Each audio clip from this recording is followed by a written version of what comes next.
Welcome to Clear English Pod. Speak English with confidence. Hello, everyone, and welcome back to this podcast. My name is Henry, and today we are going to talk about something very personal, something that many English learners never say out loud, even though they feel it every single day: shyness. Let me ask you a simple question. Do you know English words? Do you understand sentences when you read them? But when someone speaks to you in English, do you freeze, look away, or simply stay silent, even when you actually know the answer? Have you ever avoided a conversation completely just because it might be in English? Have you ever stayed quiet in a class, in a meeting, or even with a friend because you were too afraid to make a mistake in front of someone? If your answer is yes, please don't worry, and please don't feel ashamed. This is not weakness. This is not a flaw in your personality. This is one of the most common experiences among English learners around the entire world, more common than most people ever admit out loud, because shyness carries a quiet embarrassment of its own, a fear of being seen as fearful. And today, we are going to talk about exactly why this happens and exactly what you can do about it, gently, step by step, without forcing yourself into anything overwhelming. By the end of this episode, you will understand that shyness is not who you are, it is simply where you are right now. You will learn why fear grows when we avoid it, how it shrinks when we face it slowly, and a simple, gentle method you can use to speak English without that heavy, frozen feeling. Let's begin this important journey together. Before we talk about how to overcome shyness, let's talk about a very important truth. Shyness is not a permanent part of who you are. Shyness is a fear response, and fear responses can be retrained, slowly and gently over time.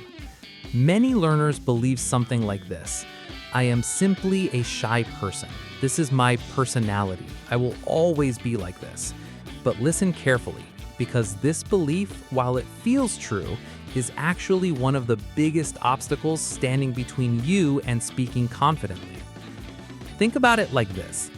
Imagine someone who is afraid of dogs because a dog once frightened them when they were young, maybe barking loudly, maybe jumping toward them unexpectedly.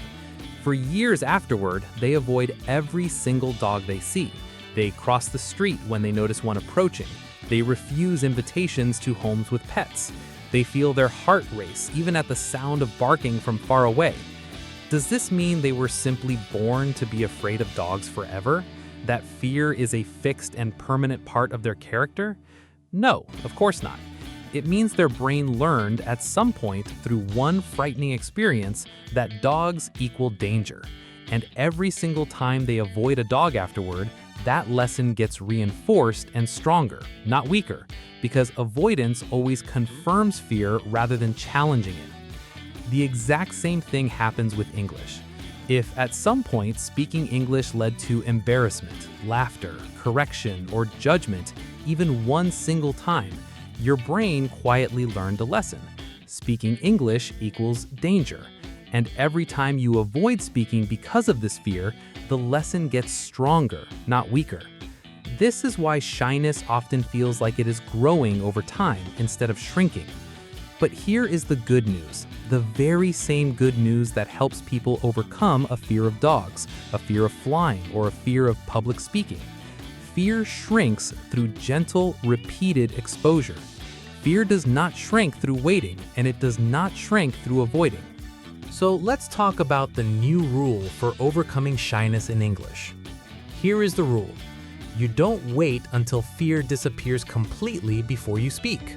You speak gently, in small, safe steps, and the fear slowly becomes smaller with each step until one day it barely bothers you at all. This is very different from forcing yourself into a terrifying situation immediately, like suddenly giving a speech in front of 100 people. That approach usually makes fear worse, not better.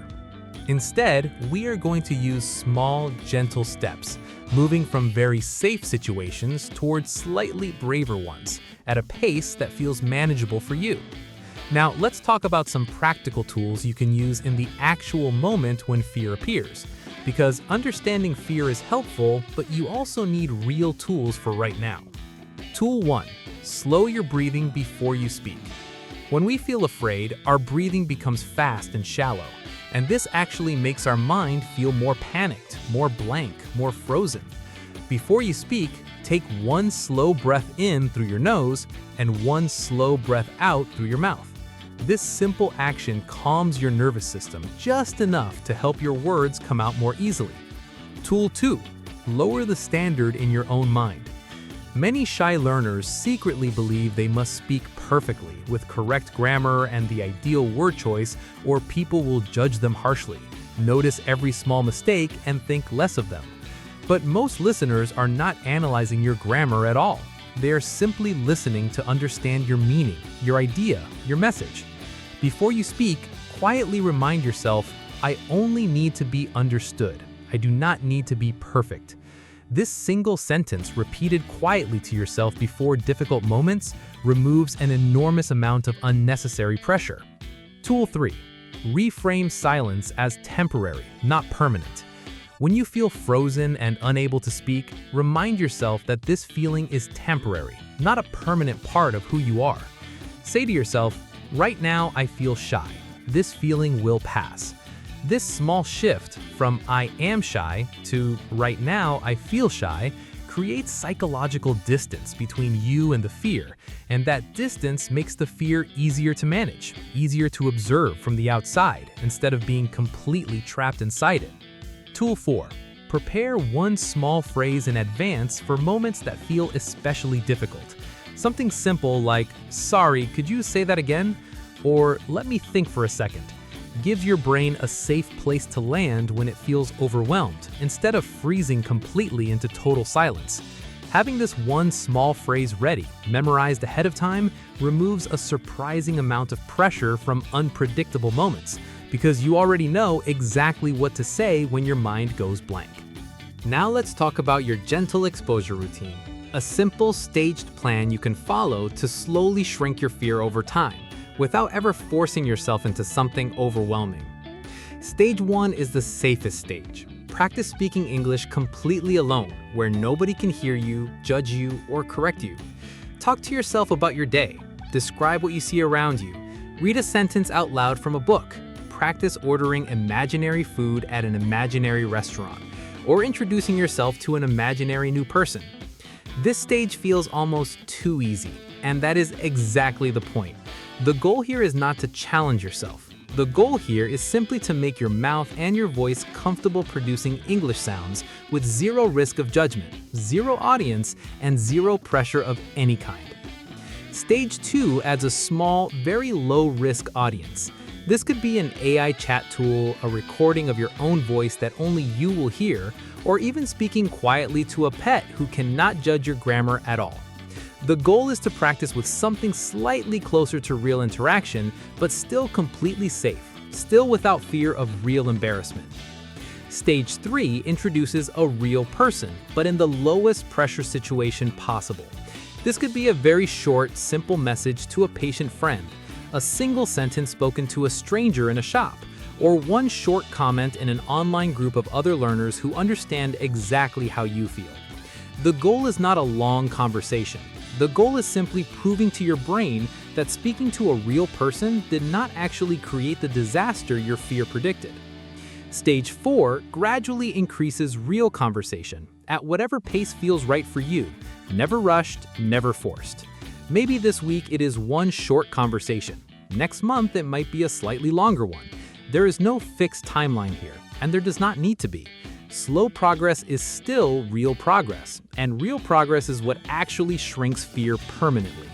Now let's talk about why many shy learners quit this process, and how you can make sure you keep going. The first reason is comparing themselves to more outgoing learners. Some learners see other people speaking confidently and think something is wrong with them for needing more time. But everyone's fear response is different, shaped by different experiences, different personalities, and different pasts. Comparing your stage 1 to someone else's stage 4 only creates unnecessary discouragement. The second reason is expecting fear to disappear completely before continuing. Some learners believe that once they feel a small amount of fear during stage 2, this means the method has failed.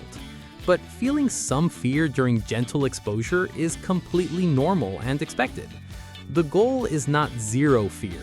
The goal is fear that slowly becomes smaller and more manageable session after session.